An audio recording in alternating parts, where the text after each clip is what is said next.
In 1907, he married Lokasundari Ammal and had two sons, namely Chandrasekhar and Radhakrishnan.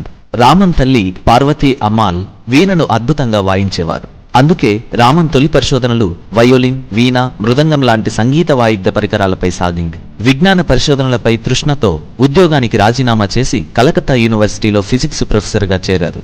తాను అధ్యయనం చేసిన సంగీత పరికరాల శబ్దరహస్యంపై 1921లో లండన్లో ఉపన్యాసాలు ఇచ్చారు. ఇంగ్లాండ్ నుంచి తిరిగొస్తూ ఓడలో ప్రయాణిస్తున్నప్పుడు ఆకాశం, సముద్రం నీరు రెండూ నీలిరంగులో ఉండటాన్ని ఎంతో ఆసక్తిగా గమనించాడు.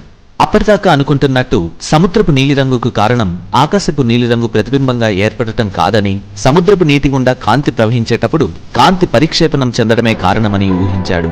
కలకత్తా చేరుకోగానే తన ప్రాకల్పనలను నిరూపించుకోవడానికి ద్రవాలు, వాయువులు, పారదర్శక ఘనపదార్థాల కాంతి పరిక్షేపణం గురించి పరిశోధనలు చేశారు.